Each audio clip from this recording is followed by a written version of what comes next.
soy camionero, o era, no sé cómo decirlo ahora. Me llamo Elliot y durante 15 años me dediqué a transportar químicos industriales por todo México. Conocía cada carretera, cada gasolinera, cada restaurante de camioneros desde Tijuana hasta Cancún. Pensaba que había visto de todo en la carretera: accidentes, robos, corrupción policial, narcotraficantes. Pero nada, absolutamente nada me preparó para lo que pasó ese martes de octubre. Todavía me tiemblan las manos cuando escribo esto. Era un día normal, o al menos empezó así. Tenía que llevar un cargamento de solventes industriales desde una planta química en Guadalajara hasta una fábrica en Monterrey. Ruta conocida, sin complicaciones. Me levanté a las 4 de la madrugada, como siempre me eché mi café negro y revisé el camión. Los contenedores estaban bien sellados, la documentación en orden. El clima estaba perfecto, cielo despejado, nada de lluvia que pudiera complicar el viaje. Recuerdo que hasta silbaba mientras ajustaba los espejos. Qué pendejo fui al creer que sería un día más. A las 5:30 estaba ya en carretera, escuchando las noticias matutinas en la radio. Hablaban de algunos disturbios menores en la Ciudad de México, nada fuera de lo común. Las primeras 2 horas fueron normales. Tráfico ligero, carretera en buen estado. Paré en una gasolinera que conozco bien, donde doña Carmen siempre me guardaba unos tacos de carnitas para el desayuno. Pero esa mañana estaba rara, nerviosa. Me dijo que había escuchado cosas extrañas en la radio, que hospitales en varias ciudades estaban saturados. Pensé que era pura paranoia de los medios. Ya saben cómo exageran todo. Le compré mis tacos, llené el tanque y seguí mi camino. Pero mientras manejaba empecé a notar algo raro en las transmisiones de radio. Los locutores sonaban tensos, interrumpían la música constantemente con noticias confusas sobre brotes de violencia en hospitales. Fue alrededor de las 9 de la mañana cuando todo empezó a ponerse verdaderamente jodido. Estaba llegando a las afueras de León cuando vi la primera ambulancia. Iba a toda velocidad, sirenas a todo volumen. Pero lo que me llamó la atención fue que tenía las ventanas rotas. Pensé que había sido un accidente, pero luego vi otra y otra más, todas con daños, todas corriendo como si el diablo las persiguiera. En la radio, un locutor interrumpió la música para decir que se reportaban incidentes violentos en varios hospitales del país, que la gente debía mantener la calma y evitar las áreas médicas. Mi estómago se empezó a contraer. Algo no estaba bien, pero todavía no tenía idea de qué tan mal se iban a poner las cosas. Decidí llamar a mi despachador, pero la línea estaba ocupada. Intenté varias veces y nada. Eso era raro porque don Raúl siempre contestaba. Empecé a sintonizar diferentes estaciones de radio, buscando más información. En una estación local de León, escuché algo que me heló la sangre. Un reportero gritando, su voz quebrada por el pánico, describiendo personas atacando al personal médico en el Hospital General.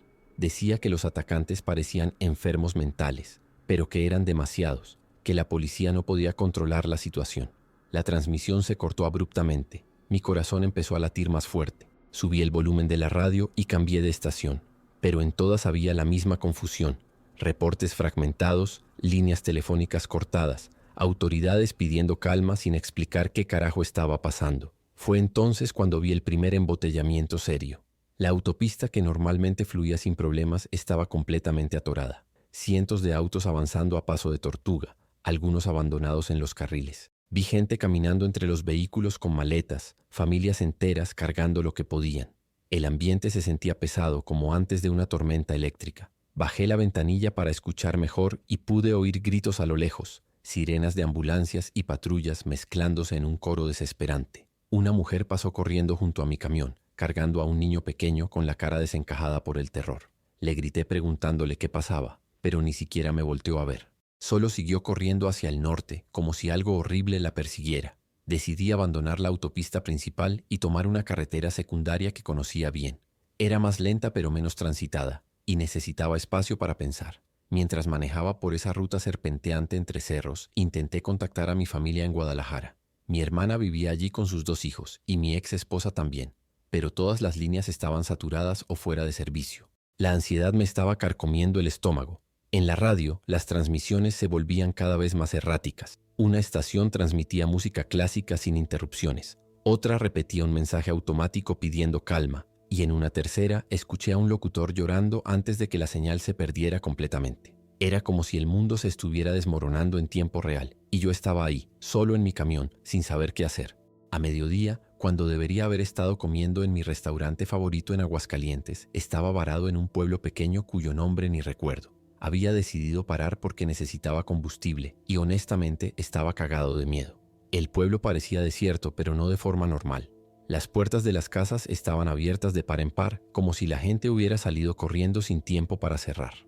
Había autos abandonados con las puertas abiertas, algunos todavía con el motor encendido. En la gasolinera encontré al despachador escondido detrás del mostrador, temblando. Me dijo que había llegado gente rara al pueblo esa mañana, personas que atacaban a mordidas y que no respondían cuando les hablabas, que el médico del pueblo había tratado de ayudar a uno de los atacantes y que éste le había arrancado parte del brazo de una dentellada. El hombre estaba histérico, pero algo en sus ojos me decía que no estaba loco. Me contó que la mayoría de los habitantes habían huido hacia las montañas o hacia pueblos más grandes, pero que él se había quedado porque no tenía dónde ir. Llené el tanque rápidamente, le pagué y le dije que se viniera conmigo si quería, pero negó con la cabeza. Dijo que prefería quedarse y esperar a que llegara el ejército. Pobre cabrón, probablemente sigue esperando. Mientras me alejaba del pueblo, por el espejo retrovisor vi humo saliendo de algunas casas. No sé si eran incendios accidentales o provocados, pero la imagen de esas columnas de humo negro contra el cielo azul se me quedó grabada para siempre. Esa fue la primera vez que realmente entendí que algo catastrófico estaba pasando, algo más grande que disturbios o protestas. La tarde se puso peor.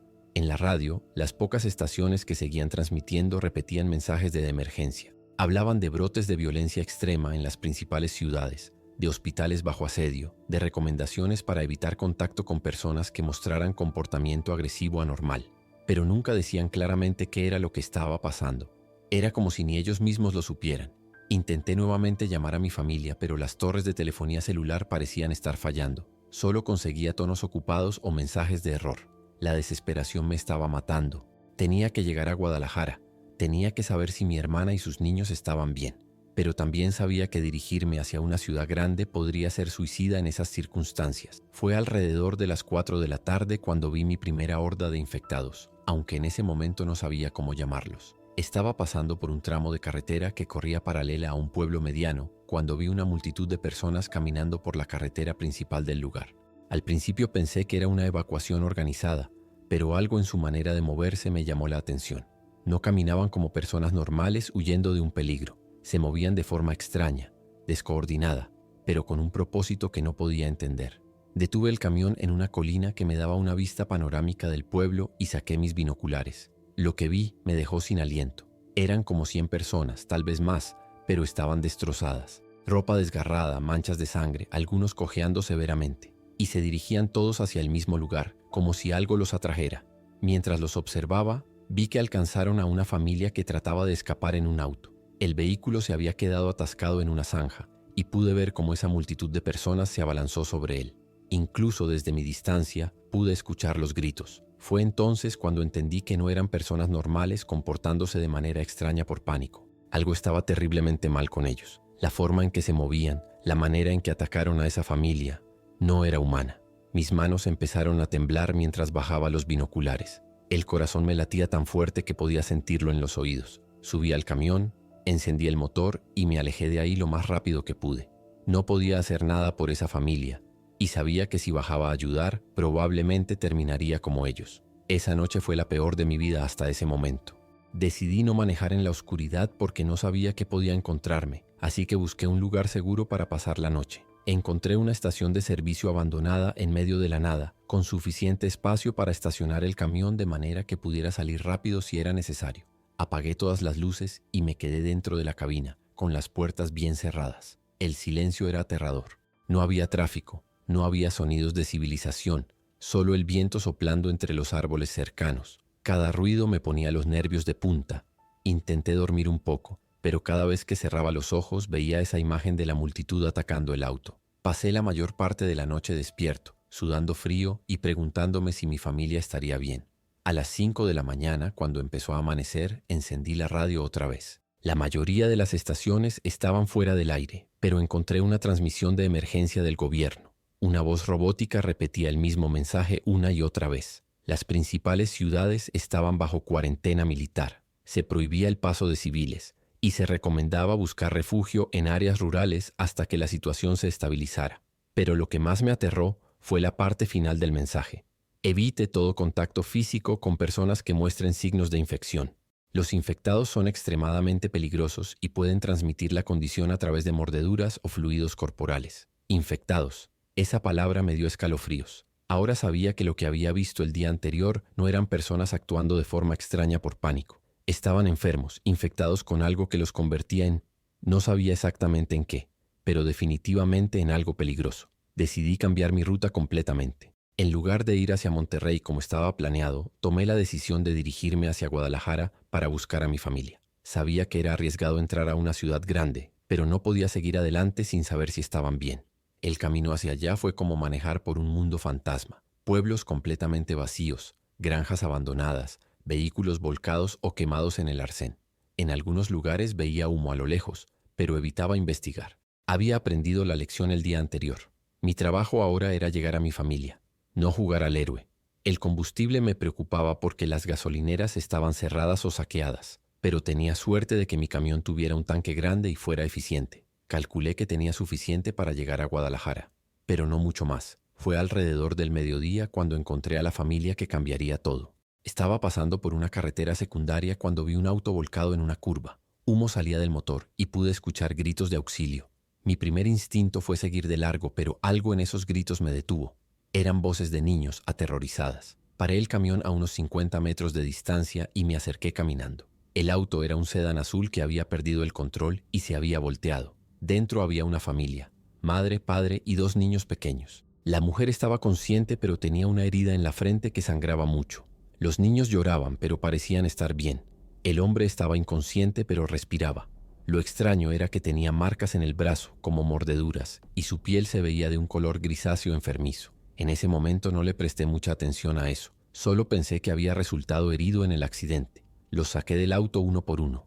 La mujer se llamaba Carmen y sus hijos eran Sofía de 7 años y Miguel de 5. Me contó que venían huyendo de Guadalajara porque la gente se había vuelto loca y atacaba a todo el mundo. Su esposo, Roberto, había resultado herido cuando trataron de salir de la ciudad. Dijo que alguien lo había mordido mientras cargaba gasolina, pero que había logrado escapar. Yo pensé que se refería a que lo habían asaltado o algo así. Cargué al hombre inconsciente en la parte trasera de mi camión, donde tengo un pequeño espacio detrás de los asientos. Los niños se subieron conmigo en la cabina y Carmen se quedó atrás cuidando a su esposo. Le dije que los llevaría al siguiente pueblo donde pudieran conseguir ayuda médica. Pero mientras manejaba empecé a escuchar ruidos extraños desde atrás, gemidos como si Roberto estuviera teniendo pesadillas. Pasamos por un pueblo que parecía desierto y decidí parar para revisar cómo estaba el hombre herido. Lo que encontré cuando abrí la puerta trasera me marcó para siempre. Roberto ya no era Roberto. Sus ojos estaban completamente blancos, su piel había tomado un tono gris verdoso y cuando me vio gruñó como un animal salvaje. Se abalanzó hacia mí con una fuerza que no debería haber tenido alguien en su estado. Por puro instinto cerré la puerta de golpe y eché el seguro. Carmen gritó preguntando qué pasaba, pero yo no sabía cómo explicarle que su esposo se había convertido en algo que ya no era humano. Los niños empezaron a llorar porque podían escuchar los golpes y gruñidos que venían desde atrás. Roberto, o lo que fuera que quedaba de él, estaba intentando romper la separación entre la cabina y la parte trasera del camión. Tuve que tomar la decisión más difícil de mi vida. Sabía que si no hacía algo, esa cosa acabaría matándonos a todos. Le dije a Carmen que se llevara a los niños y se alejara del camión. Ella se resistió gritando que no podía abandonar a su esposo, pero cuando le expliqué lo que había visto, su cara se desplomó. Creo que en el fondo ya sabía que algo estaba terriblemente mal con él. Se llevó a los niños a una distancia segura mientras yo abría la puerta trasera. Roberto se abalanzó sobre mí inmediatamente, pero yo tenía preparada una llave inglesa. El impacto cuando le pegué en la cabeza fue seco, como golpear un melón maduro. Cayó al suelo, pero siguió moviéndose, tratando de agarrarme. Tuve que golpearlo 3 veces más antes de que se quedara quieto. Mis manos temblaban incontrolablemente. Acababa de matar a un hombre, o al menos a algo que había sido un hombre. Carmen lloraba histéricamente, pero los niños no entendían exactamente qué había pasado. Cargamos el cuerpo y lo enterramos detrás del pueblo abandonado. Carmen estaba en shock, pero sabía que yo había hecho lo correcto. Me contó que durante las últimas horas antes del accidente, Roberto había estado comportándose de manera extraña. Hablaba incoherencias, tenía fiebre alta y en un momento incluso había intentado morderla a ella. Pensaron que era por el estrés de la situación, pero ahora entendíamos que la mordedura que había recibido le había transmitido algo, una infección que lo había convertido en un monstruo. Esa noche acampamos en una escuela rural abandonada. Los niños finalmente se durmieron, agotados por el trauma, pero Carmen y yo nos quedamos despiertos hablando. Me contó cómo había sido el colapso desde su perspectiva, viviendo en la ciudad. Los hospitales saturados, la gente atacándose en las calles, el ejército tratando de controlar la situación pero siendo sobrepasado por la velocidad con que se extendía la infección. Las siguientes horas fueron una mezcla de terror y adrenalina constante. Decidimos dirigirnos hacia el norte, alejándonos de las grandes ciudades. Carmen tenía familia en un pueblo pequeño cerca de Zacatecas y pensamos que podríamos estar más seguros allá. Pero el viaje se convirtió en una pesadilla. Las carreteras estaban llenas de vehículos abandonados y varias veces tuvimos que tomar desvíos por caminos de terracería porque encontrábamos grupos de infectados bloqueando el paso. Los niños habían desarrollado un instinto increíble para detectar peligro. Miguel, el más pequeño, era el primero en señalar cuando veía gente mala a lo lejos. Así les decíamos a los infectados para no asustarlos más de lo necesario. Pero ellos entendían que esa gente era peligrosa, que había que evitarla a toda costa. Ver a niños tan pequeños perdiendo su inocencia de esa manera me partía el corazón. Fue durante esa tarde cuando encontramos la iglesia. Estábamos pasando por un pueblo llamado San Isidro cuando vimos humo saliendo de la chimenea del templo local. Humo significaba gente, y gente podría significar ayuda. Nos acercamos con cuidado y encontramos que la iglesia se había convertido en un refugio improvisado. Había unas 20 personas adentro, familias con niños, ancianos, algunos hombres jóvenes que parecían estar organizando la defensa del lugar. El padre Miguel, un hombre mayor de unos 60 años, nos recibió con cautela pero con amabilidad. Nos contó que llevaban 3 días refugiados ahí, que habían logrado defenderse de varios grupos de infectados bloqueando las puertas y ventanas. Tenían algo de comida enlatada y agua del pozo del pueblo. Por primera vez en días, los niños pudieron jugar con otros niños y Carmen pudo descansar un poco. Pero yo sabía que no podíamos quedarnos mucho tiempo. El lugar era seguro temporalmente, pero no tenía suficientes recursos para sostener a tanta gente por mucho tiempo. Esa noche, mientras montaba guardia en el campanario de la iglesia, pude ver el estado real del mundo desde esa altura. En la distancia, las ciudades brillaban con incendios incontrolados. No había luces de calles funcionando, no había tráfico normal, solo el resplandor naranja de los fuegos y ocasionales explosiones que iluminaban el horizonte. El mundo que conocía había desaparecido en menos de 48 horas. Mientras observaba ese paisaje apocalíptico, tomé la decisión que definiría el resto de mi vida. No podía quedarme escondido esperando a que alguien más solucionara la situación. Tenía un camión, conocía las carreteras como la palma de mi mano y tenía experiencia sobreviviendo en condiciones difíciles. Si quería encontrar a mi hermana y crear algo parecido a una vida en este nuevo mundo, tenía que moverme. Al día siguiente le diría al padre Miguel y a los demás mi plan. Formar un grupo móvil de supervivientes que pudiera moverse entre comunidades, intercambiar recursos e información. La mañana siguiente amaneció con el sonido de disparos a lo lejos. Desperté sobresaltado en el banco de madera donde había logrado dormir unas pocas horas. El padre Miguel ya estaba despierto, mirando por una ventana con los binoculares que yo le había prestado. Su cara estaba tensa, preocupada. Me acerqué y me pasó los binoculares sin decir palabra. A unos 3 kilómetros del pueblo pude ver una caravana de vehículos moviéndose por la carretera principal. Pero no eran militares ni refugiados normales. Eran camionetas pick-up con hombres armados y estaban deteniéndose en cada casa, cada edificio que encontraban. Algunos llevaban bandanas en la cara, otros tenían armas que definitivamente no eran para defensa personal. Saqueadores. El padre me explicó que habían empezado a aparecer grupos así desde el segundo día del colapso, aprovechándose del caos para robar y atacar a los sobrevivientes más débiles. Reuní a los hombres del refugio y les expliqué la situación. Teníamos que decidir rápido. Quedarnos y defender la iglesia o evacuar antes de que llegaran. La mayoría quería quedarse y pelear, pero yo sabía que no teníamos suficientes armas ni experiencia para enfrentar a un grupo organizado de criminales. Además, teníamos mujeres y niños que proteger. Les propuse mi plan: usar mi camión como vehículo principal de evacuación y que los que tuvieran autos nos siguieran en caravana hacia las montañas. Conocía rutas de camiones por esas montañas que serían difíciles de seguir para vehículos normales. El padre Miguel estuvo de acuerdo y empezamos a organizar la evacuación. Cargamos toda la comida y agua que pudimos, las pocas armas que teníamos y medicinas básicas. Carmen ayudó a coordinar a las familias y sus niños ayudaron a calmar a otros niños más pequeños que estaban asustados. La evacuación fue un caos controlado. Mi camión iba adelante, con el padre Miguel como copiloto porque conocía mejor la geografía local. Detrás venían 5 autos con el resto de las familias. Tomamos caminos de terracería que serpentean por las montañas, rutas que yo había usado cuando transportaba materiales a minas remotas. El polvo que levantábamos era visible desde kilómetros de distancia, pero no teníamos opción. Era eso, o enfrentar a los saqueadores. Durante el viaje, escuchamos explosiones detrás de nosotros. Por el espejo retrovisor pude ver humo negro alzándose desde donde habíamos estado. Los criminales habían llegado al pueblo y probablemente estaban quemando todo lo que no podían llevarse. Una sensación de rabia me llenó el pecho. Esos cabrones estaban destruyendo lo poco que quedaba de civilización en este mundo jodido.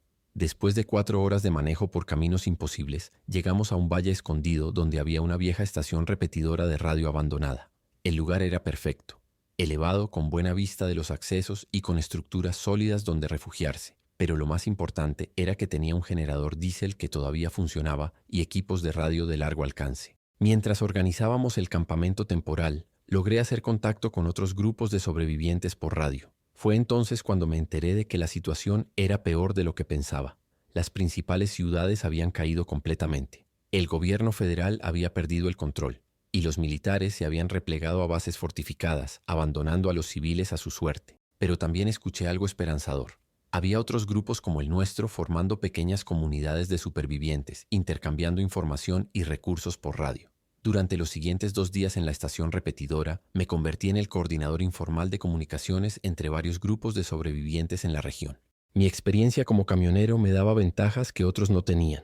Conocía las carreteras, sabía cómo manejar vehículos pesados en condiciones difíciles y tenía contactos en gasolineras y talleres mecánicos por todo el país. El padre Miguel sugirió que formáramos un grupo móvil permanente, una especie de servicio postal del apocalipsis, que pudiera moverse entre las comunidades llevando mensajes, medicinas y recursos. La idea me gustó. Era mejor que quedarse escondidos esperando a que las cosas mejoraran, porque honestamente, después de lo que había visto, dudaba mucho que las cosas fueran a mejorar por sí solas. Íbamos a tener que construir algo nuevo desde cero. Fue entonces cuando conocí a otros camioneros por radio. Había una red informal que se estaba formando, conductores como yo que habían sobrevivido a los primeros días y ahora usaban sus vehículos para ayudar a otros sobrevivientes. Me puse en contacto con 3 de ellos. Raúl, que transportaba combustible y tenía un camión cisterna. María, una de las pocas mujeres camioneras del país que manejaba un camión refrigerado perfecto para transportar medicinas. Y Jorge, que tenía un camión de plataforma ideal para evacuar familias. Acordamos encontrarnos en un punto intermedio para coordinar nuestras operaciones. El lugar de encuentro era una estación de pesaje abandonada en la carretera entre León y Aguascalientes, un sitio que todos conocíamos bien de nuestros días como conductores comerciales. El viaje hacia el punto de encuentro fue tenso pero sin incidentes mayores. Dejé a Carmen y sus niños con el padre Miguel en la estación repetidora, donde estarían seguros mientras yo exploraba esta posibilidad de formar un grupo más grande. Llevé conmigo a 2 hombres jóvenes del refugio, hermanos que se llamaban Luis y Carlos, que tenían experiencia militar y podrían ayudar con la seguridad. El paisaje durante el viaje era desolador. Pueblos completamente abandonados, granjas quemadas, carreteras llenas de vehículos destrozados. Pero también vimos señales de vida, humo de fogatas en las montañas, personas observándonos desde la distancia, señales de que había sobrevivientes organizándose en pequeños grupos. No todos habían perdido la esperanza. Eso me daba fuerzas para seguir adelante con el plan. Cuando llegamos a la estación de pesaje, los otros camioneros ya estaban ahí. Verlos fue como encontrar familia perdida. Raúl era un hombre mayor, de unos 50 años, con barba gris y manos callosas de 30 años manejando camiones. María era más joven, 30 y tantos, pero con una mirada dura que decía que había visto cosas terribles en los últimos días. Jorge era el más parecido a mí en edad, 40 y pocos, y tenía esa tranquilidad que solo viene de años en la carretera.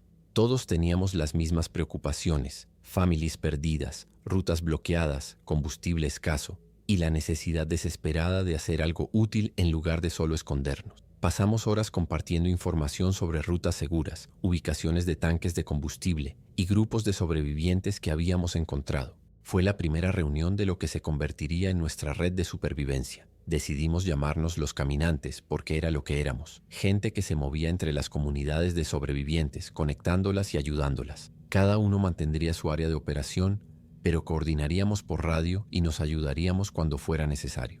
Raúl se encargaría del suministro de combustible a las comunidades, María del transporte de medicinas y alimentos perecederos, Jorge de las evacuaciones y mudanzas de familias, y yo me especializaría en transportar equipos pesados y materiales de construcción que las comunidades necesitaban para fortificarse. También acordamos un código de señales por radio para advertir sobre peligros, infectados, saqueadores o problemas mecánicos. Era un sistema simple pero efectivo.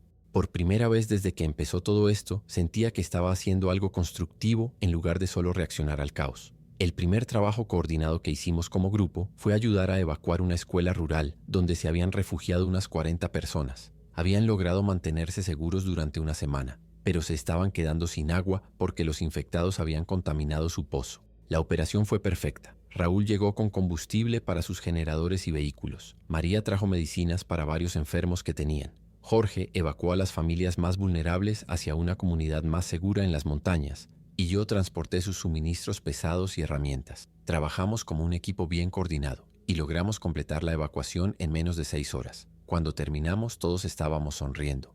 Era la primera vez que sonreía genuinamente desde que empezó el apocalipsis. Habíamos salvado vidas, habíamos hecho algo que importaba. Pero no todo salió perfecto en esos primeros días. Durante nuestra segunda operación, una misión para entregar medicinas a un grupo aislado cerca de Zacatecas, fuimos emboscados por saqueadores. Era el mismo grupo que habíamos visto cerca de la iglesia días antes, o al menos usaban las mismas tácticas. Bloquearon la carretera con autos volcados y nos atacaron con armas automáticas. Luis resultó herido en el hombro y perdimos parte de nuestro cargamento de medicinas, pero logramos repeler el ataque y capturar a uno de los saqueadores. Lo que nos contó bajo interrogatorio me heló la sangre. No eran solo criminales oportunistas, eran parte de una organización más grande que se estaba aprovechando del colapso para establecer territorios propios, esclavizando a sobrevivientes y robando recursos sistemáticamente. Tenían bases en varias ciudades abandonadas y estaban reclutando a criminales liberados de las prisiones durante el caos inicial.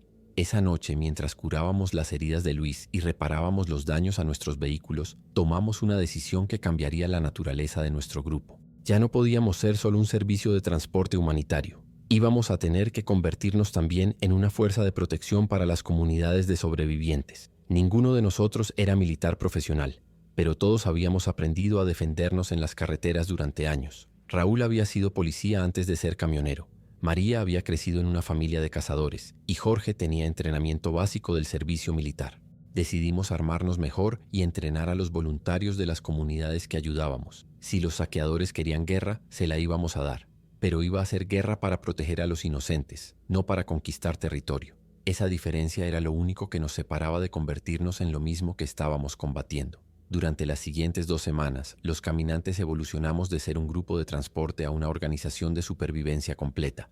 Establecimos una base temporal en un complejo industrial abandonado cerca de Aguascalientes, donde había talleres mecánicos para mantener nuestros vehículos y almacenes para guardar suministros. El lugar había sido una planta procesadora de alimentos, así que tenía generadores industriales, sistemas de refrigeración y, lo más importante, muros altos y pocas entradas que defender. Reclutamos a más conductores y mecánicos que habían perdido sus trabajos cuando colapsó la economía. Algunos venían con sus propios vehículos, otros los asignábamos de los muchos camiones abandonados que encontrábamos. En menos de un mes teníamos una flota de 12 vehículos y casi 30 personas trabajando con nosotros. Era como manejar una empresa de transporte, pero en el fin del mundo. El sistema que desarrollamos era simple pero efectivo. Las comunidades de sobrevivientes nos contactaban por radio con sus necesidades: medicinas, combustible, alimentos, materiales de construcción, evacuaciones. Nosotros evaluábamos la solicitud, planificábamos la ruta más segura y ejecutábamos la misión. A cambio, las comunidades nos daban lo que podían: municiones, herramientas, información sobre rutas seguras o simplemente combustible para seguir operando. No era dinero como antes, pero era un sistema de intercambio que funcionaba. Lo más valioso que recibíamos era información. Cada comunidad sabía algo diferente: dónde había infectados, qué carreteras estaban bloqueadas, dónde operaban los saqueadores, qué recursos estaban disponibles en áreas abandonadas. Esa información nos convertía en los mejores navegantes del Nuevo Mundo. Fue durante una de estas misiones que conocimos a la doctora Sarah Chen. Estábamos entregando suministros médicos a un hospital rural que había logrado mantenerse operativo cuando la encontramos escondida en el sótano del edificio. Era investigadora del CDC, Centro de Control de Enfermedades de Estados Unidos, y había estado en México estudiando el brote cuando todo colapsó. Tenía información que nos heló la sangre. El virus no era natural. Había sido diseñado como arma biológica, pero había escapado del laboratorio antes de que pudieran desarrollar una cura. Peor aún, estaba mutando rápidamente, volviéndose más contagioso y más agresivo.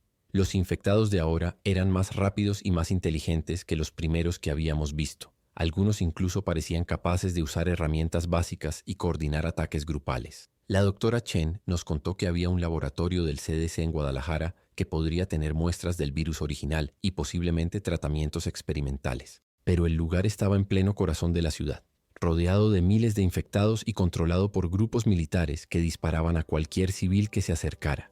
Me pidió que la lleváramos allá, prometiendo que si conseguíamos las muestras, podríamos distribuir cualquier tratamiento que desarrollara entre nuestras comunidades aliadas. Era una misión suicida, pero también era nuestra primera oportunidad real de hacer algo más que simplemente sobrevivir.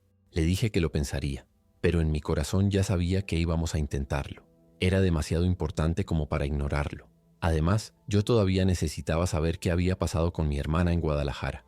Preparar la misión a Guadalajara tomó 2 semanas completas. Necesitábamos vehículos blindados, rutas de escape múltiples y suficientes suministros para una operación que podría durar varios días. Jorge consiguió una ambulancia blindada de un hospital militar abandonado, perfecta para transportar a la doctora y las muestras que conseguiríamos. Raúl modificó su camión cisterna para que fuera más resistente a ataques, y yo reforcé mi camión con placas de acero que encontramos en una construcción abandonada.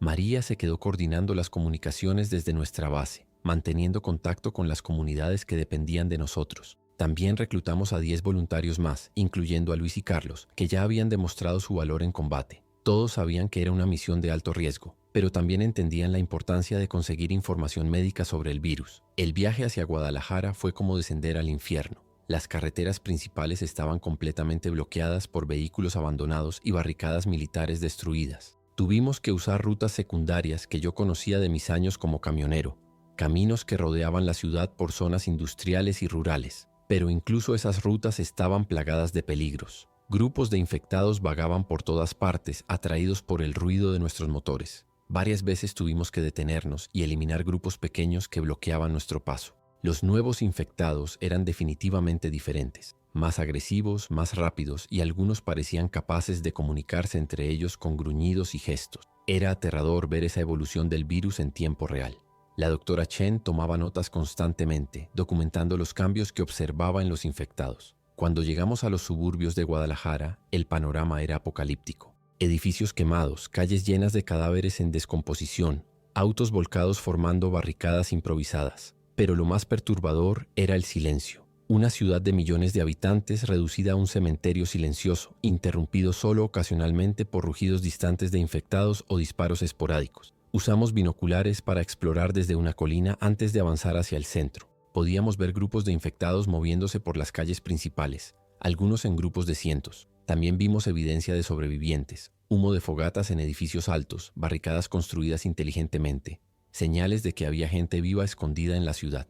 Pero el laboratorio del CDC estaba en el sector más peligroso, rodeado por lo que parecían ser miles de infectados. La infiltración al laboratorio fue la operación más arriesgada que habíamos intentado. Decidimos hacerlo de noche, cuando los infectados eran menos activos pero también más difíciles de detectar. Jorge se quedó con los vehículos en una posición de escape rápido, mientras Raúl, yo, la doctora Chen y 4 voluntarios nos acercamos al edificio a pie. Las calles estaban llenas de cadáveres y escombros, pero también de infectados que parecían estar durmiendo parados contra las paredes. La doctora nos había advertido que algunos infectados entraban en estados de conservación de energía, pero que podían activarse instantáneamente si detectaban movimiento o sonido. Cada paso era una agonía de tensión. El menor ruido podría despertar a toda la horda y convertirnos en comida para infectados en segundos. El laboratorio estaba en el 5º piso de un edificio médico. Los primeros 4 pisos estaban infestados de infectados, pero el 5º había sido sellado desde adentro por los investigadores antes de que fueran sobrepasados. Encontramos una escalera de emergencia externa que nos permitió llegar directamente al piso que necesitábamos. La puerta estaba soldada desde adentro, pero Luis logró abrirla con las herramientas que habíamos traído. Lo que encontramos adentro era un laboratorio intacto pero abandonado apresuradamente. Había muestras del virus en contenedores especializados, documentos de investigación y, lo más importante, varias dosis de un suero experimental que habían estado desarrollando. La doctora Chen trabajó rápidamente, empacando todo lo que consideraba útil mientras nosotros montábamos guardia. Podíamos escuchar rugidos desde los pisos inferiores. Los infectados habían detectado nuestra presencia y se estaban agitando.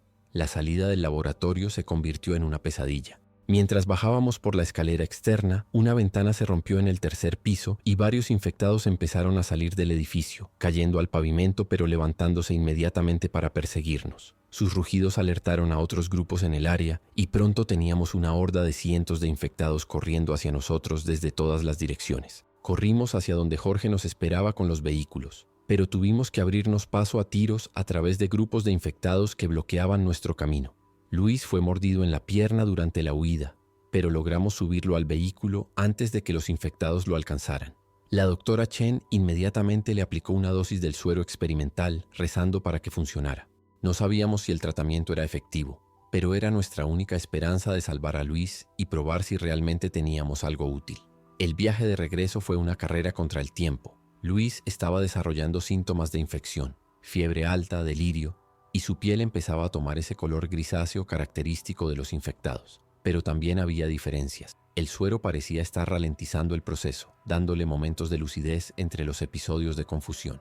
La doctora Chen monitoreaba sus signos vitales constantemente, ajustando la dosis del tratamiento experimental. Fue la primera vez que veíamos a alguien sobrevivir una mordedura de infectado. No era una cura completa, pero era esperanza. Si podíamos replicar el suero y mejorarlo, tal vez teníamos una oportunidad de combatir el virus de manera efectiva. Durante ese viaje de regreso, mientras veía a Luis luchando contra la infección, entendí que nuestra misión había cambiado para siempre. Ya no éramos solo un servicio de transporte o una fuerza de protección. Nos habíamos convertido en la última esperanza de encontrar una cura para esta maldita plaga. Cuando llegamos a nuestra base 3 días después, Luis estaba vivo pero cambiado. El suero había evitado que se convirtiera completamente en infectado, pero había efectos secundarios. Su fuerza física había aumentado considerablemente. Sus sentidos eran más agudos, pero también tenía episodios de agresividad que tenía que controlar conscientemente. Era como si fuera parcialmente inmune al virus, pero conservando algunas de sus mejoras. La doctora Chen estaba fascinada y aterrada a la vez. Había creado algo entre un humano y un infectado, alguien que podía resistir la infección pero que no era completamente humano. Luis se ofreció voluntariamente como sujeto de pruebas para ayudar a desarrollar un mejor tratamiento. Su sacrificio y el de su hermano Carlos, que decidió quedarse para cuidarlo, me recordó por qué estábamos haciendo todo esto. No era solo por supervivencia, sino por preservar lo mejor de la humanidad en el peor de los tiempos. La noticia del suero experimental se extendió rápidamente entre las comunidades de sobrevivientes a través de nuestras redes de radio. En cuestión de días, recibimos solicitudes desesperadas de ayuda desde docenas de grupos que tenían personas mordidas o infectadas en etapas tempranas. La doctora Chen trabajaba día y noche tratando de replicar el suero con los equipos limitados que teníamos, pero era un proceso lento y complejo que requería materiales que solo se encontraban en laboratorios especializados. Decidimos que necesitábamos encontrar más instalaciones médicas intactas, preferiblemente una que tuviera capacidad de producción a mayor escala. La información que habíamos recopilado de diferentes comunidades apuntaba a un centro de investigación privado cerca de Monterrey que había sido evacuado de manera controlada y podría tener los recursos que necesitábamos. Era otra misión arriesgada, pero después del éxito parcial en Guadalajara, sentíamos que era posible. Durante los preparativos para la misión a Monterrey, recibimos una transmisión de radio que cambió todo.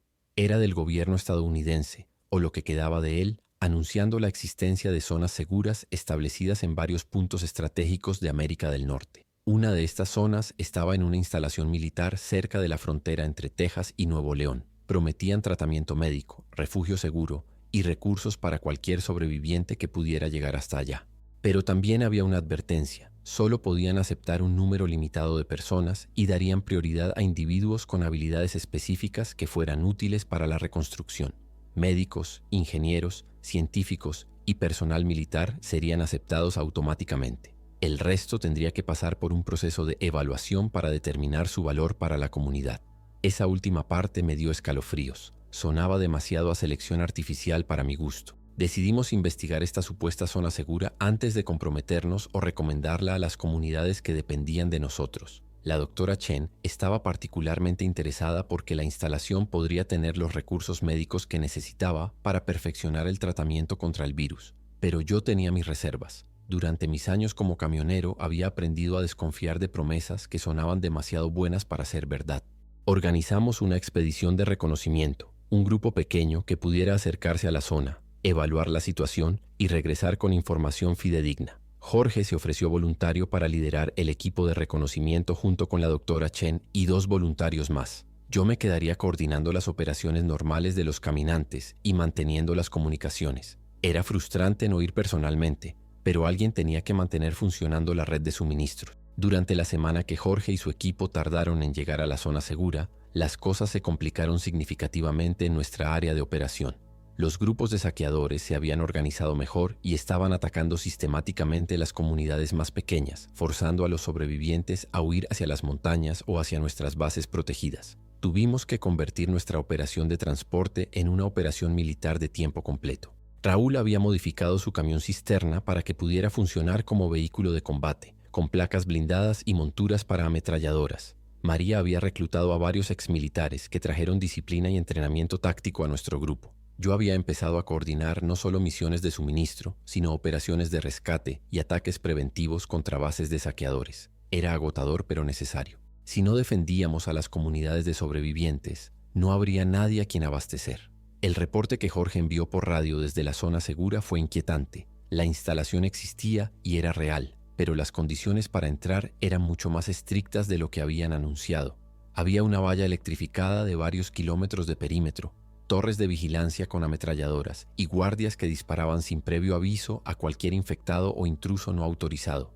Las personas que llegaban eran sometidas a cuarentena durante 2 semanas, durante las cuales les hacían pruebas médicas extensivas y evaluaciones psicológicas. Muchos eran rechazados por razones que no explicaban claramente, y los rechazados eran escoltados fuera del perímetro sin recursos ni protección.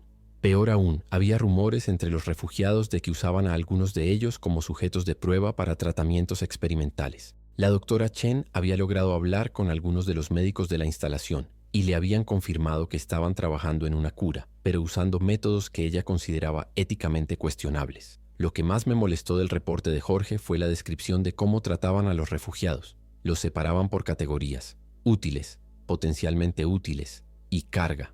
Los útiles recibían alojamiento decente, comida regular y acceso a servicios médicos. Los potencialmente útiles vivían en condiciones básicas pero aceptables mientras demostraban su valor.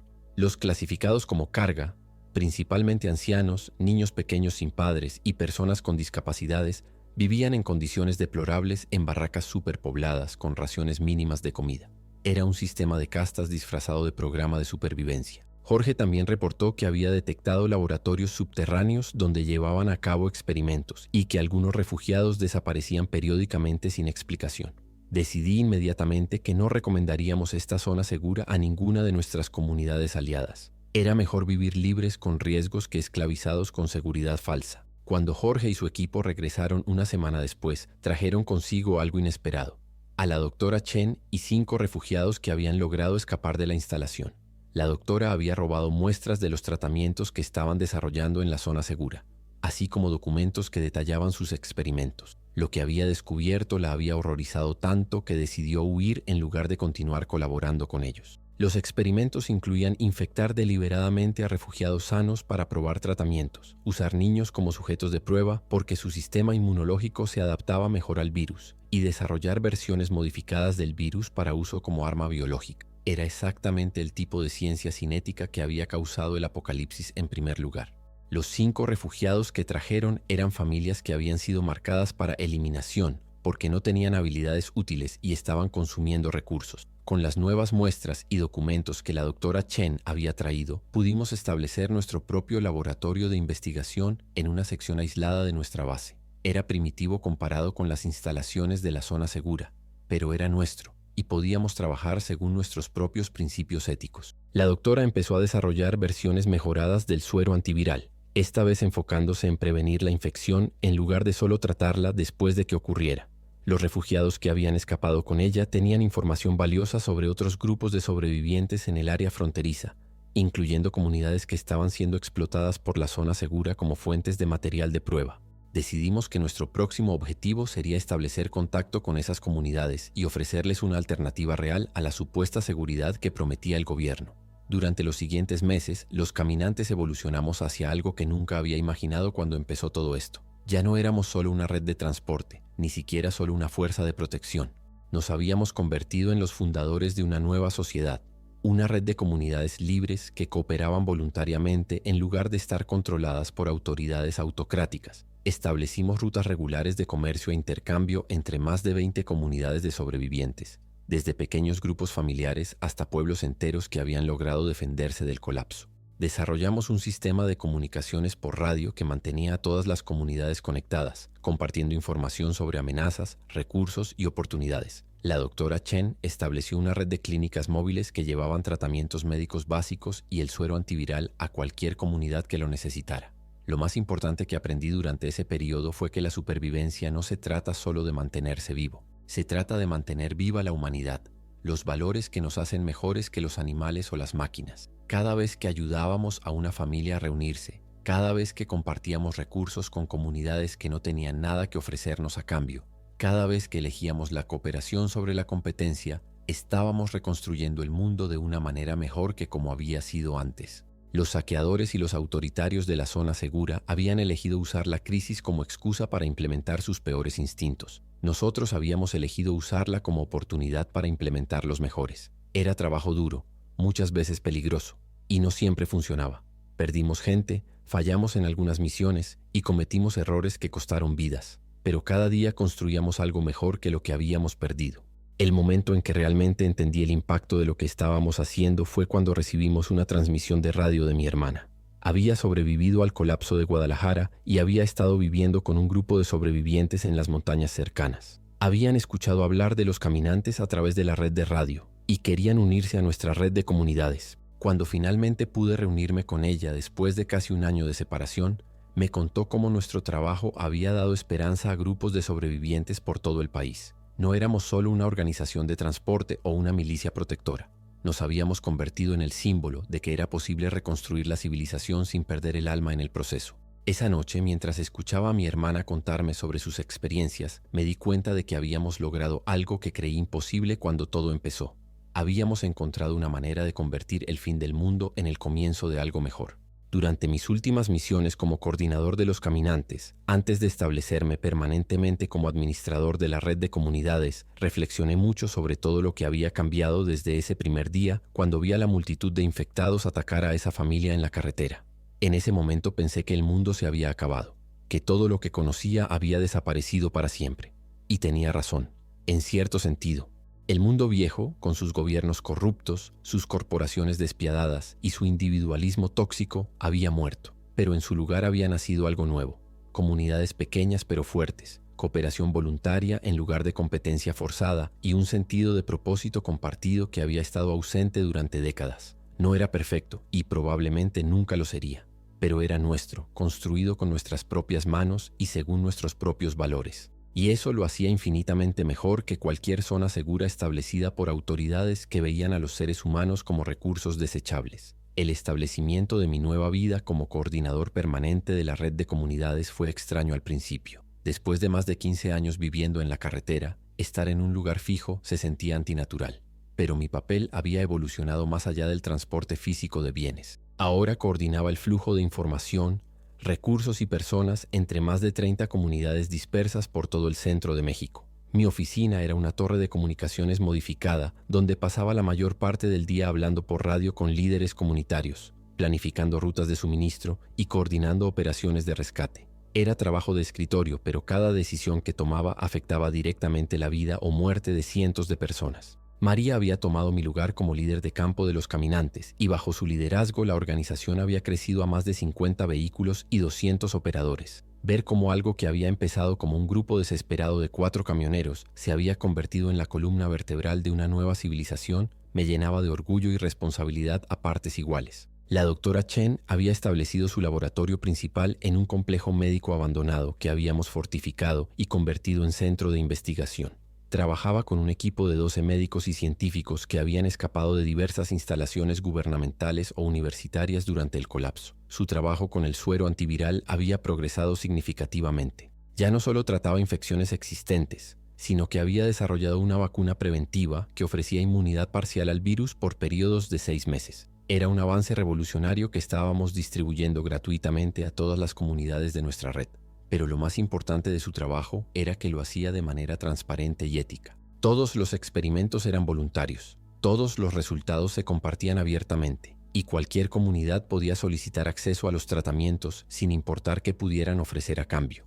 Era ciencia al servicio de la humanidad, no la humanidad al servicio de la ciencia. Los enfrentamientos con la zona segura se habían intensificado durante los últimos meses. Habían empezado a enviar patrullas militares para reclutar por la fuerza a personas con habilidades específicas de nuestras comunidades. Sus métodos eran brutales, llegaban de noche, rodeaban las comunidades pequeñas y se llevaban a médicos, ingenieros o técnicos especializados sin dar explicaciones a sus familias. También habían empezado a interceptar nuestros convoyes de suministros, confiscando medicinas y alimentos bajo la justificación de que eran recursos estratégicos que debían ser controlados por autoridades legítimas. Tuvimos que desarrollar tácticas de guerrilla urbana para proteger nuestras operaciones, rutas secretas, códigos encriptados por radio y equipos de combate especializados en emboscadas y rescates. Era una guerra no declarada entre dos visiones completamente diferentes de lo que debería ser la sociedad postapocalíptica. La operación más arriesgada que coordiné fue el rescate de un grupo de niños que la zona segura había raptado para usar como sujetos de prueba. La información llegó a través de un desertor de la instalación, un soldado que se había horrorizado por lo que estaba viendo y había escapado para unirse a una de nuestras comunidades. Nos contó que tenían a más de 20 niños de entre 5 y 12 años en laboratorios subterráneos, infectándolos deliberadamente con versiones modificadas del virus para probar tratamientos experimentales. La mayoría moría en el proceso, y los que sobrevivían quedaban permanentemente dañados. Era genocidio científico disfrazado de investigación médica. Organizamos un asalto coordinado con 3 equipos de los caminantes, uno para crear una distracción en el perímetro norte, otro para infiltrarse en las instalaciones subterráneas y un tercero para proporcionar cobertura de escape. La operación duró toda una noche y resultó en la liberación de 14 niños sobrevivientes, aunque perdimos a 5 de nuestros operadores en el proceso.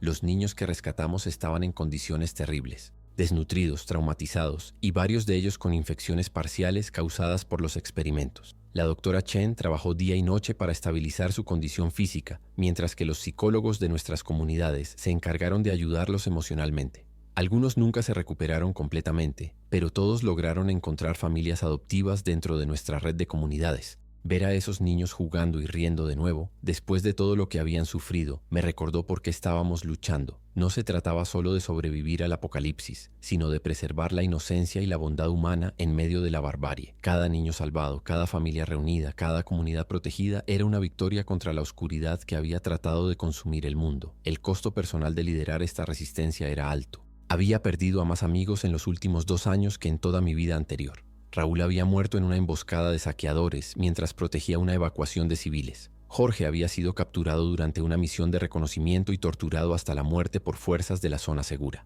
Luis, quien había sobrevivido a la infección pero quedado parcialmente transformado, había sacrificado su vida para salvar a un grupo de refugiados, usando sus habilidades sobrenaturales para contener una horda de infectados hasta que los civiles pudieran escapar. Cada muerte me pesaba, cada decisión que tomaba podía significar la vida o muerte de personas que confiaban en mí. Había noches en que me despertaba sudando, preguntándome si estaba tomando las decisiones correctas, si valía la pena todo el sacrificio que estábamos haciendo.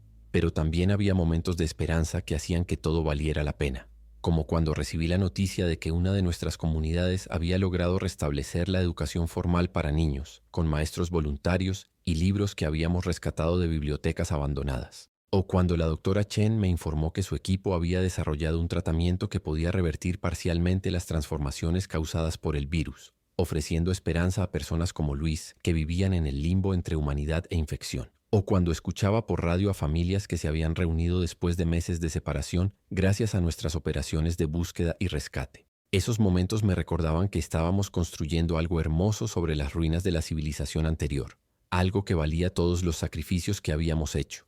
El evento que definió permanentemente mi perspectiva sobre nuestro trabajo ocurrió durante el 2º aniversario del colapso. Habíamos organizado una conferencia por radio donde representantes de todas nuestras comunidades aliadas podían comunicarse simultáneamente, compartiendo logros, desafíos y planes para el futuro. Durante esas 8 horas de transmisión continua, escuché reportes que me llenaron de asombro. Comunidades que habían restablecido la agricultura sostenible, grupos que habían desarrollado sistemas de energía renovable, pueblos que habían creado sistemas educativos innovadores y regiones enteras que habían logrado eliminar completamente la amenaza de infectados mediante estrategias de contención coordinadas. No éramos solo sobrevivientes aferrándose desesperadamente a la vida.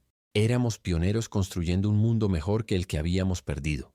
La transmisión terminó con representantes de cada comunidad leyendo los nombres de las personas que habían muerto para hacer posible ese progreso. Cuando llegó mi turno y leí los nombres de Raúl, Jorge, Luis y todos los demás caídos, sentí que sus sacrificios habían valido la pena. El descubrimiento más importante de la doctora Chen llegó durante el tercer año de nuestras operaciones. Había estado estudiando muestras de sangre de sobrevivientes de largo plazo, personas que habían estado expuestas repetidamente al virus pero nunca se habían infectado. Descubrió que algunos humanos tenían una inmunidad natural al virus, una mutación genética que los protegía completamente de la infección. Pero más importante aún, esta inmunidad podía transferirse a otras personas a través de transfusiones sanguíneas especializadas. Era la cura que habíamos estado buscando, no en forma de medicina sintética, sino como una característica biológica que ya existía en algunos seres humanos. El proceso de identificar y tratar a personas con esta inmunidad natural se convirtió en nuestra nueva prioridad máxima. Establecimos clínicas móviles especializadas que podían hacer las pruebas necesarias y realizar las transfusiones en campo, llevando inmunidad real a comunidades enteras. La implementación del programa de inmunidad natural cambió fundamentalmente la dinámica del mundo postapocalíptico. Las comunidades que tenían acceso al tratamiento podían expandirse con seguridad, explorar áreas previamente consideradas demasiado peligrosas y establecer contacto con otros grupos de sobrevivientes sin temor a la infección. Pero también creó nuevos desafíos éticos. La zona segura inmediatamente empezó una campaña para capturar personas con inmunidad natural, tratándolas como recursos mineros en lugar de seres humanos. Algunos de nuestros propios aliados sugirieron crear una clase privilegiada de inmunes que tuviera más derechos y recursos que los no inmunes. Tuvimos que establecer principios claros. La inmunidad era un regalo que debía compartirse libremente, no un privilegio que creara jerarquías sociales. Cualquier comunidad que tratara a los inmunes como superiores o inferiores perdería acceso a nuestros programas de apoyo. Los últimos meses han sido de consolidación y planificación a largo plazo. Hemos establecido un consejo de representantes de todas las comunidades aliadas que toma decisiones importantes por consenso democrático. La doctora Chen ha entrenado a más de 100 médicos locales en técnicas de inmunización, asegurando que el conocimiento no se pierda si algo le pasa a ella o a su equipo principal. Los caminantes han evolucionado hacia una fuerza de paz internacional que media conflictos entre comunidades y protege a grupos vulnerables de amenazas externas. Y yo he empezado a escribir estos relatos, documentando todo lo que hemos aprendido para que las futuras generaciones puedan entender cómo reconstruimos la civilización desde cero. No porque piense que lo hicimos perfectamente, sino porque creo que otros pueden hacerlo mejor si aprenden de nuestros errores y éxitos. Mientras escribo estas líneas, puedo ver por la ventana de mi oficina caravanas de los caminantes partiendo hacia misiones en todo el continente. Algunas llevan suministros médicos a comunidades remotas, otras transportan familias que se han reunido después de años de separación y algunas van a establecer contacto con nuevos grupos de sobrevivientes que hemos detectado por radio. Es el mismo trabajo que empecé hace 3 años cuando era solo un camionero tratando de ayudar a una familia en el primer día del apocalipsis, pero expandido a una escala que nunca imaginé posible. A veces me pregunto qué habría pasado si hubiera seguido de largo ese día, si hubiera ignorado los gritos de Carmen y sus niños y hubiera continuado hacia mi destino original en Monterrey. Probablemente habría muerto solo en alguna carretera abandonada y el mundo habría sido un lugar un poco más oscuro, pero elegí detenerme, elegí ayudar y esa decisión se convirtió en una avalancha de bondad que cambió el destino de miles de personas. La verdadera prueba de lo que habíamos construido llegó cuando recibimos una transmisión de emergencia desde Europa. Un grupo de sobrevivientes británicos había logrado restablecer contacto intercontinental por radio de onda corta y nos contaron que la situación allá era similar a la nuestra. Gobiernos colapsados, zonas seguras autoritarias y redes de comunidades independientes luchando por sobrevivir. Pero también tenían algo que nosotros no teníamos: acceso a instalaciones de investigación más avanzadas que habían desarrollado una versión sintética de la inmunidad natural descubierta por la doctora Chen. Querían establecer un intercambio, su conocimiento médico avanzado a cambio de nuestros métodos de organización comunitaria y distribución de recursos. Era la primera oportunidad real de cooperación internacional desde el colapso, pero también requería un salto de fe enorme. Tendríamos que enviar a algunos de nuestros mejores especialistas en una misión que podría durar meses, atravesando océanos infestados de infectados y territorios controlados por señores de la guerra. La decisión de participar en la misión intercontinental fue una de las más difíciles que tuve que coordinar. El Consejo de Comunidades estuvo dividido durante semanas. Algunos argumentaban que era demasiado arriesgado que deberíamos concentrarnos en consolidar lo que ya habíamos construido en lugar de expandirnos hacia territorios desconocidos. Otros sostenían que teníamos la responsabilidad moral de ayudar a otros sobrevivientes, sin importar dónde estuvieran. La doctora Chen estaba firmemente a favor de la misión, argumentando que el intercambio de conocimientos médicos podría resultar en avances que beneficiarían a toda la humanidad sobreviviente. María y los líderes de los caminantes también apoyaban la idea, viendo la oportunidad de demostrar que la cooperación internacional era posible incluso en el mundo postapocalíptico. Al final, la decisión se tomó por votación democrática y ganó la propuesta de enviar una expedición con la condición de que fuera completamente voluntaria. La preparación para la expedición transatlántica tomó 6 meses completos. Necesitábamos un barco lo suficientemente grande para transportar personal y equipos, pero lo suficientemente maniobrable para evitar las hordas de infectados marinos que, según reportes de otros sobrevivientes costeros, habían infestado las rutas navieras principales. Encontramos un carguero mediano en el puerto de Veracruz que había sido abandonado, pero estaba en condiciones navegables. Jorge, antes de su muerte, había entrenado a varios de nuestros operadores en navegación básica durante misiones de rescate en lagos y ríos, así que teníamos algo de experiencia marítima. El equipo de expedición incluía a la doctora Chen, 5 especialistas médicos, 10 operadores de los caminantes para seguridad y 15 técnicos especializados en comunicaciones, ingeniería y agricultura. Yo quería ir personalmente, pero el Consejo decidió que era demasiado valioso como coordinador de la red continental para arriesgar mi vida en una misión tan incierta. El día de la partida fue emotivo para toda nuestra comunidad. Habíamos perdido mucha gente a lo largo de los años, pero esta era la primera vez que enviábamos voluntariamente a nuestros mejores especialistas hacia lo desconocido. La doctora Chen me abrazó en el muelle y me prometió que regresaría con conocimientos que cambiarían el mundo para mejor. María, que había decidido liderar personalmente la seguridad de la expedición, me recordó que los caminantes siempre habían encontrado una manera de superar obstáculos imposibles. Mientras veía el barco alejarse hacia el horizonte, sentí una mezcla de orgullo y terror. Estábamos enviando lo mejor de nosotros hacia Europa, pero también estábamos arriesgando perder a las personas que habían hecho posible todo nuestro progreso. Era el tipo de apuesta que define civilizaciones, apostar el presente por un futuro mejor. Durante los meses que siguieron, mantuvimos contacto esporádico con la expedición a través de radio de onda corta. Los reportes iniciales eran prometedores. Habían logrado establecer contacto con redes de sobrevivientes en las Azores, habían evitado exitosamente las principales concentraciones de infectados marinos y estaban haciendo buen tiempo hacia las costas irlandesas, pero también enfrentaron desafíos que no habíamos anticipado. Las tormentas del Atlántico Norte eran mucho más severas de lo esperado y habían tenido que hacer reparaciones de emergencia en el sistema de navegación. Peor aún, descubrieron que no todos los sobrevivientes europeos eran amigables. Habían sido atacados por piratas mientras reabastecían combustible en una isla abandonada, perdiendo parte de sus suministros médicos en el enfrentamiento. Pero María reportó que habían logrado defenderse exitosamente y que continuarían hacia su destino final. El silencio de radio que siguió duró casi un mes y fue agonizante. Cada día que pasaba sin noticias aumentaba mi ansiedad sobre el destino de la expedición. Había enviado a algunos de mis mejores amigos y colaboradores hacia lo desconocido, y la posibilidad de que hubieran muerto en el intento me atormentaba constantemente. El Consejo de Comunidades empezó a presionarme para que declarara la misión perdida y me concentrara en asuntos domésticos, pero me negué a rendirme. Sabía que María y la doctora Chen eran capaces de superar casi cualquier obstáculo si tenían tiempo suficiente. Mantuve operadores de radio monitoreando las frecuencias de emergencia las 24 horas del día, esperando cualquier señal de que la expedición seguía viva. Esa espera fue uno de los periodos más difíciles de mi vida, lleno de dudas sobre si había tomado la decisión correcta al apoyar la misión. Cuando finalmente recibimos la transmisión de la doctora Chen desde Londres, fue como escuchar la voz de un fantasma. Habían llegado exitosamente a territorio británico, pero el viaje había sido mucho más peligroso de lo anticipado. 2 miembros de la expedición habían muerto durante una tormenta en el Mar del Norte, y varios más habían resultado heridos en enfrentamientos con grupos hostiles. Pero también trajeron noticias extraordinarias. Los sobrevivientes europeos no solo tenían tecnología médica avanzada, sino también métodos de agricultura vertical que podían producir alimentos en espacios cerrados sin luz solar.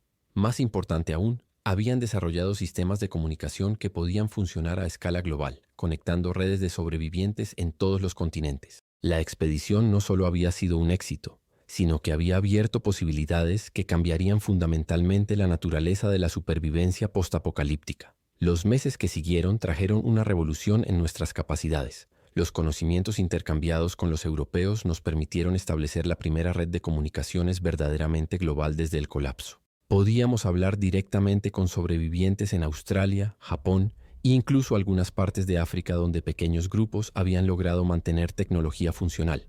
Cada conversación revelaba nuevas estrategias de supervivencia, nuevos avances médicos y nuevas formas de organización social. Algunos grupos habían desarrollado métodos de purificación de agua que podían limpiar fuentes contaminadas por el virus. Otros habían creado sistemas de energía renovable que podían funcionar indefinidamente sin mantenimiento externo.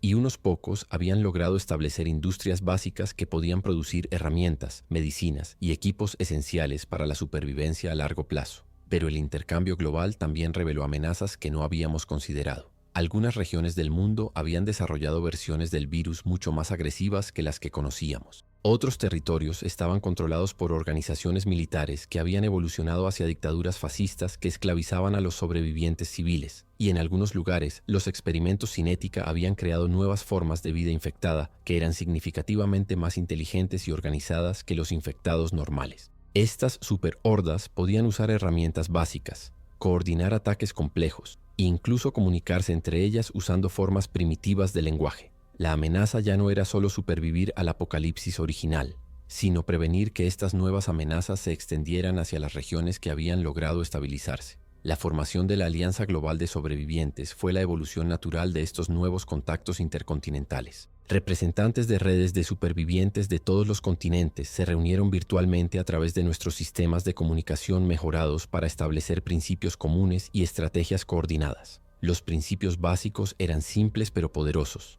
cooperación voluntaria en lugar de dominación forzada, distribución equitativa de recursos esenciales, protección de grupos vulnerables y preservación del conocimiento para futuras generaciones. Pero implementar estos principios a escala global requería un nivel de coordinación que ninguna organización postapocalíptica había intentado antes. Me convertí en uno de los coordinadores regionales de la Alianza, responsable de toda América del Norte y Central, una responsabilidad que era a la vez honor enorme y carga aplastante. Los desafíos de coordinar operaciones a escala continental eran exponencialmente más complejos que anything que hubiera manejado antes. Ya no se trataba solo de mover suministros entre comunidades vecinas, sino de coordinar intercambios de recursos entre regiones separadas por miles de kilómetros, organizar expediciones de rescate en territorios hostiles y mediar conflictos entre grupos de sobrevivientes con culturas y prioridades completamente diferentes. Tuve que aprender diplomacia internacional, logística de largo alcance y gestión de crisis simultáneas. Había días en que coordinaba simultáneamente operaciones de rescate en Alaska, negociaciones comerciales entre Texas y México, y misiones médicas en Centroamérica. Era agotador, pero también era la culminación de todo lo que había aprendido desde aquel primer día del apocalipsis cuando decidí ayudar a una familia desconocida. El momento que definió mi comprensión del impacto real de nuestro trabajo llegó durante el 5º aniversario del colapso inicial. La Alianza organizó un census global de sobrevivientes, el primer intento sistemático de contar cuántas personas habían logrado sobrevivir al apocalipsis y cómo estaban viviendo. Los resultados fueron tanto devastadores como esperanzadores. La población humana mundial había caído de más de 7.000 millones a aproximadamente 150 millones, una pérdida del 98% de la humanidad. Pero de esos 150 millones de sobrevivientes, más del 80% vivía en comunidades organizadas que proporcionaban educación básica, atención médica y oportunidades de desarrollo personal.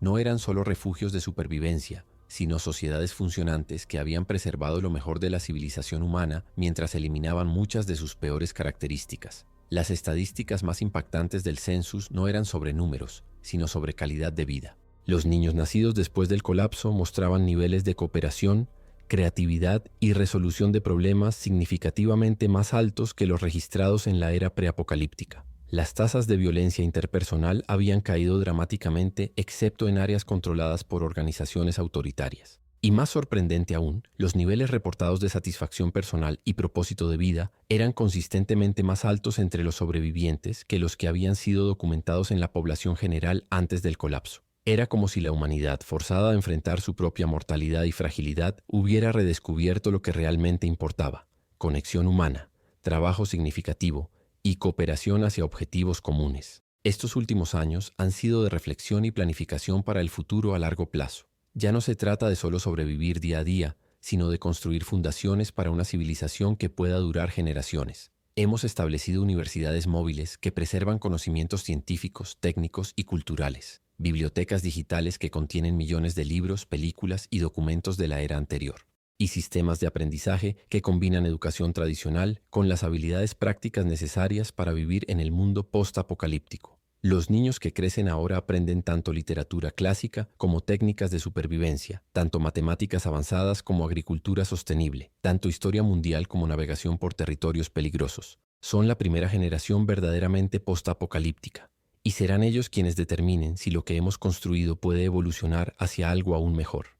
Mientras escribo estas palabras finales, mirando hacia un futuro que habría sido inimaginable cuando todo comenzó, siento una mezcla de orgullo, tristeza y esperanza. Orgullo por todo lo que hemos logrado contra probabilidades imposibles. Tristeza por todo lo que perdimos y todas las personas que murieron para hacer posible este progreso. Pero sobre todo, esperanza de que las próximas generaciones puedan tomar lo que hemos construido y crear algo aún más hermoso. El apocalipsis no fue el fin del mundo, fue el fin de un tipo de mundo que había perdido su camino. Lo que hemos construido en su lugar no es perfecto, pero es nuestro, hecho con nuestras propias manos y guiado por nuestros mejores valores. Y eso, creo, es todo lo que cualquier generación puede hacer. Dejar el mundo un poco mejor de como lo encontraron y confiar en que los que vengan después harán lo mismo. El apocalipsis terminó hace años. Lo que estamos viviendo ahora es el renacimiento.